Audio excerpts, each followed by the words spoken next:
안녕하세요. 제가 했었던 심리학 수업 내용 중 두 번째 수업, 즉 학기 초에 하면 좋을 만한 내용을 가져와서 말씀드리려고 합니다. 수업을 했을 때 학생들 반응이 굉장히 좋았었고 학생들이 저를 잘 모르는 상황에서도 꽤 좋은 결과가 있었어서 지금부터 말씀드리려고 해요. 두 번째 수업은 스트레스 관련해서 짜 보았는데요. 고등학교 3학년 대상으로 짠 커리큘럼이었지만 같은 내용을 초등학생, 중학생 대상으로도 더 친숙하고 워딩을 바꿔서 했었는데 그때도 반응이 좋았습니다. 초등학교, 중학교, 고등학교 어디서나 다 쓰실 수 있을 만한 내용일 것 같고 학기 초에 하시면 좋은 이유, 보통 새학기 증후군이라고 이야기하는 학기 초에 학생들이 굉장히 스트레스를 많이 받고 개학을 두려워하고 이런 이야기를 하면서 뉴스 클립을 보여줍니다.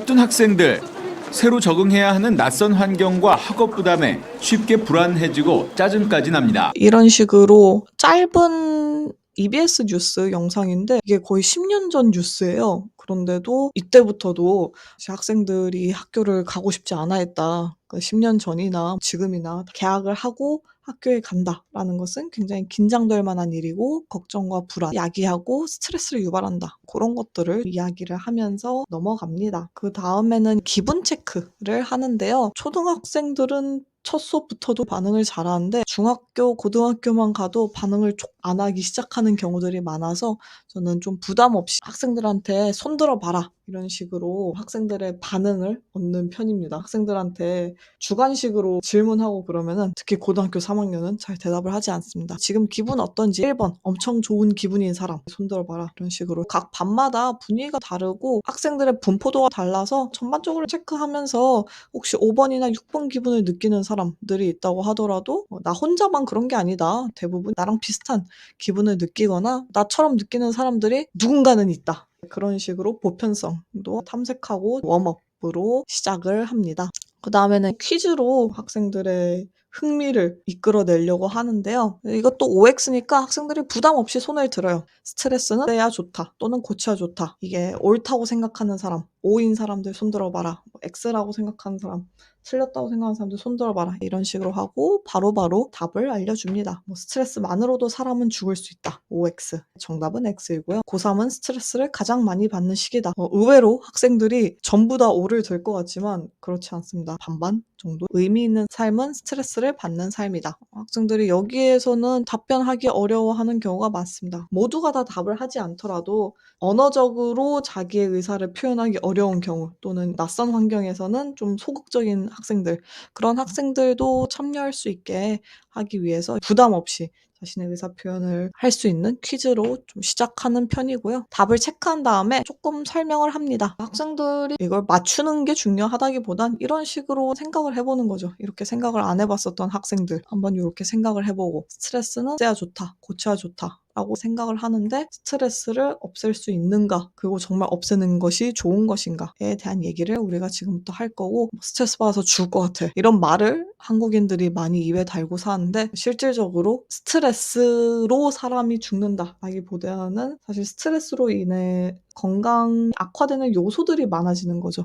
혈압이 오른다든지 심혈관 질환의 발생률이 높아진다든지 딱 스트레스로 사람이 죽기는 어렵다. 그리고 고3은 스트레스를 가장 많이 받는 시기라고 생각할 수 있지만 고3이 전부 다 스트레스를 가장 많이 받진 않고 아마 여러분 중에도 물론 부담을 더 느낄 수는 있겠지만 이 시기가 내 인생에서 가장 스트레스를 많이 받는 시기이지 않은 사람들도 있을 거다. 앞으로 더 살다 보면은 고3보다 더 힘든 시기가 많기 때문에 그런 식으로 좀 얘기를 해주는 편입니다. 학생들의 궁금증을 유발할 수 있을 만한 퀴즈를 준비했고요. 아무래도 참여형으로 해야 학생들이 좋아해요. 그리고 수업에 집중합니다. 그래서 스트레스 자가 진단 할 거다라고 하면서 간단하게 스트레스의 구성 요소 3가지를 이야기를 하는데요. 일단 개인적 관점, 스트레스와 스트레스를 구별해서 얘기해주고 스트레서는 스트레스를 유발하는 사건이나 자극이고 스트레스는 그것에 대한 반응이다. 그래서 나를 화나게 하는 공부는 스트레서이고 공부 때문에 화가 난다, 화난다. 화낸다. 이게 스트레스다. 이렇게 얘기를 해줍니다. 공부가 모든 사람들한테 다 똑같이 화를 유발하냐? 이제 그렇지 않고 개인적 관점에 따라 달라진다. 반응, 스트레스 관리 능력, 공부 때문에 긴장이 되고 심장박동이 더 높아지고 등등등 하더라도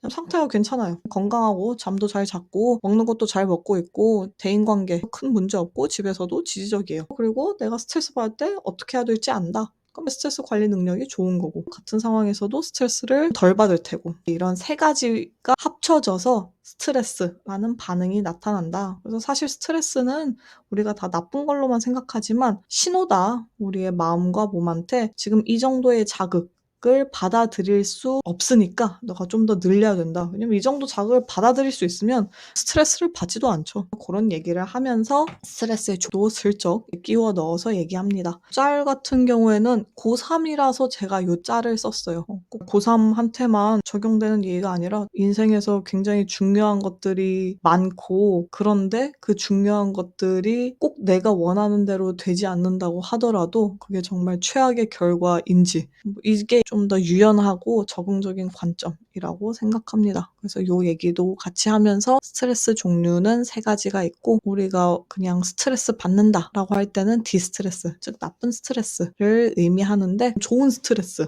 우리한테 흥분감, 기대감 유발시키는 그런 것도 있고 예상, 예기와 관련된 스트레스도 있다. 아직 일이 일어나지 않았지만 뭔가 잘못될 것 같은 그런 불안한 낌새, 느낌, 꺼려짐 이런 것도 스트레스가 될 수 있다. 이렇게 내가 느끼고 있는 스트레스가 과연 어떤 스트레스인지 각성이나 긴장이 꼭 나쁜 것인지에 대한 생각을 한번 해보게 합니다.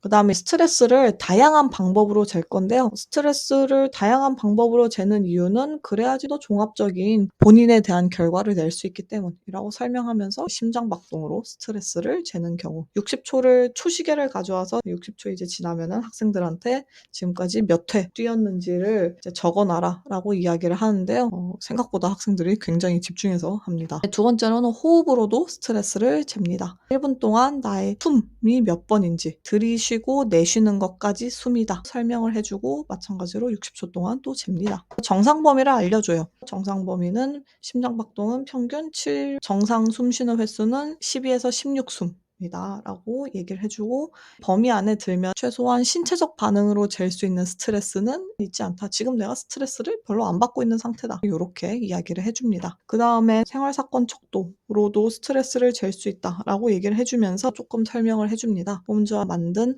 사회재적응 평가 척도라고 불리는 생활사건 척도는 인생에서 다양한 사건들이 일어나는데 살다 보면 일어나는 이러한 사건들은 긍정적이건 부정적이건 생활에서의 변화, 꾀하게 하고 변화가 있다는 것은 결국 우리가 거기에 적응해야 된다라는 것을 의미하기 때문에 적응을 많이 해야 되는, 즉 변화 무쌍한 삶이면 삶일수록 스트레스가 라는 전제를 이야기해주고요. 사건만 고려하고 이 개인적 관점은 들어가 있지 않다라는 것을 설명해 줍니다. 생활사건 척도 같은 경우에는 뒤에 나오는 다른 척도랑 함께 제가 구글 드라이브 공유해 놓을 테니까 밑에 설명 링크 참고를 하시면 될 것 같아요. 점수를 해석하게 하는데 중요한 거는 300 이상이라고 하더라도 보통 학생들이 300 이상까지는 가진 않거든요. 딱히 이걸 물어보진 않습니다. 300 이상인 사람 그런 걸 물어보진 않아요. 왜냐하면 개인적인 내용일 수 있으니까. 그런데 통계적으로 근시일 내에 병에 걸릴 확률이 라는 거지 무조건 걸린다라는 게 아니니까 너무 걱정하지 말라 정도로 얘기를 해줍니다. 이런 식으로 세 가지 방법으로 스트레스를 측정해 보았는데 스트레스에 있는 친구들 또는 지금은 없더라도 다른 스트레스 받는 상황에서 어떻게 할지 한 번 더 복습하고요. 복습을 자주 해주셔야 돼요. 학생들이 잘 기억하지 못할 뿐더러 우리도 그렇잖아요. 그러니까 한 번 더 복습해 주시고 학생들한테 하나씩 얘기해 보라고 하면 그래서 세 가지 구성 요소 중에 오늘은 개인적 관점에 초점을 맞춰서 인지적 요소에 초점을 맞춰서 얘기할 거다. 이렇게 얘기를 하면서 한글판 스트레스를 추가로 제공합니다. 이것도 또한 같이 제가 올려놓을 테니까 필요하신 분은 링크에서 보시면 될 것 같고요. 점수 계산 4번, 5번, 7번, 8번은 역채점 해야 된다라는 것을 강조하는데 학생들이 역채점이라고만 얘기하면은 잘 모르거든요. 0에다 체크를 했으면은 그건 4점이다. 1에다 체크를 했으면 3점이다. 이렇게 꼭 얘기를 해주셔야 됩니다. 총점수 어떻게 해석하면 되는지 이건 지각된 스트레스다. 인지적인 관점이다. 라는 것을 강조해 주시면 좋고요. 시간이 있으면 헤드 강연, 이 켈리 맥고니걸 교수 스트레스에서는 대가인 교수이고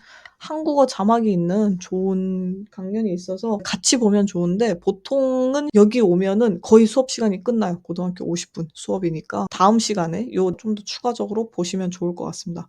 구성 요소에서 3가지가 있었지만 결국 개인적 관점, 내가 어떻게 바라볼 것인지에 그러면 반응이 달라지니까 그래서 우리가 인지적 관점을 먼저 하는 거다. 시간이 있으면은 테드 강연 3분 15초 정도 앞부분 조금 보시면 좋고 4분 정도 되는 분량이니까 시간 여유가 되신다면 아예 다음 회차 때 쭉 보시고 얘기를 한번 해보셔도 좋을 것 같아요. 학기를 어떻게 구성하실지 모르지만 심리학 관련 독서 시간을 두고 독후감 쓰기 과제로 하실 분들은 책을 추천한다고 말씀하셔도 좋을 것 같습니다. 결론 한 번 더 복습을 하고요. 수업을 끝내시면 됩니다. 새학기 스트레스가 있는 경우 뭐 아니면 방학 끝나고 개학해서 돌아오는 경우 뭐 등등 학생들이 스트레스를 많이 받을 만한 모의고사 끝나고 라든지 이런 때 하셔도 괜찮고요. 본인의 내용을 잘 담으셔서 또 수업 화이팅 하시기 바랍니다. 감사합니다.